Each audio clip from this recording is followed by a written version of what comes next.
You're here. All right, we're here with the gentleman. What's going on? What's going on, guys? So basically, I was part of Really Good College Ministry. Okay. I like to ask people if they heard the gospel, what their current relationship with Jesus is like. So I got saved 2 years ago. It was pretty sweet.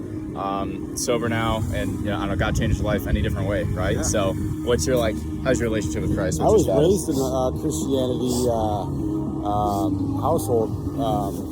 But I mean, a lot of people, I kind of strayed away, and whatever. I do believe in Jesus Christ, and I do think of a higher power. Do I focus my life around it? I do not. Okay. Do I have a problem with people who do? Absolutely not. Do I have a problem with people that don't? Absolutely not. Everybody has their own choice.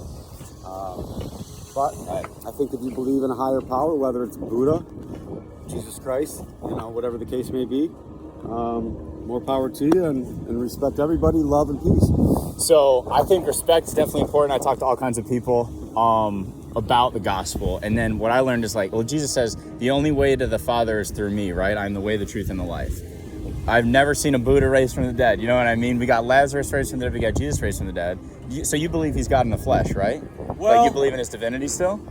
I believe that. Honestly, I believe that the Bible is a story. Oh, you think of more metaphors? Opportunity for people to believe into a higher power, and that whatever makes them feel great. What about the chariot wheels underneath the Red Sea? I'm not here to debate. I'm here to tell you my opinion. Well, it's just conversation still. I'm like, well, that's cool stuff. You know what I mean? Absolutely. I think it's amazing. Well, anyways, if you're in a curious position, I kind of got put onto the show The Chosen while I was starting to read the gospel, because Matthew, Mark, Luke, John, all the same story, right? Just 4 different angles. The Chosen just follows Jesus coming on the scene and whatnot. And I will say this, brother. Yeah, But I love your belief, and I think it's great. So yeah, I hope you have an encounter with him at some point, man. Yeah. All right, I gotta wait for the boys. Thanks for the interview. It's nice to meet you guys. Yeah. Yeah, and the ministry I got saved in was really good. They weren't works-based. It's not do's and don'ts. They were just 0 to 10. If I get struck by lightning and I just believe that he's God in the flesh, then I'm a 10. There's nothing, because if I say I have to do something to earn it, that's like me saying the cross wasn't enough. Yeah, but I feel like you know what I mean? Well, you got to challenge yourself here and there, but I mean, it's only a gift. If you take it, it's up to you. Sure. Take care, man. Are we still here? Yeah, we're here. It's a little glare. So they said they feel like this is a recruitment process and you're here to debate, because I brought up one thing that challenged his belief. I said, what about the chariot wheels on the bottom of the Red Sea? The Bible is not allegorical. It is a story. There are rocks, monuments. There has been no historical artifact that has been able to disprove the Bible. And everywhere you look, there is evidence of Egyptians being swallowed by the sea. You know what I mean? So I just brought that up in a little candid way. I'm like, oh, what do we think about this?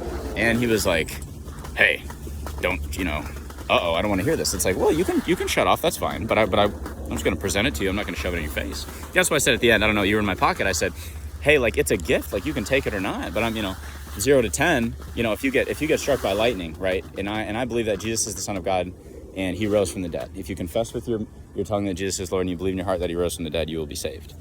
It's not, if you confess that he's God and then you do this every week and then you read one Bible verse per day and then you sit down and you cross your legs. It's like, bro, that's not how it is. That's a false gospel, right? So I just try to make that clear to them at least.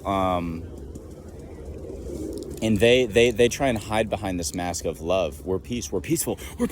Don't talk to me about God. We're peaceful. And it's like, it sounds like there's this there's this resistance to even talking. So I mean, all right, man, whatever. You got to leave that up to the Holy Spirit, right? But you can just tell when people are they have this internal, fear. But at least you get them thinking.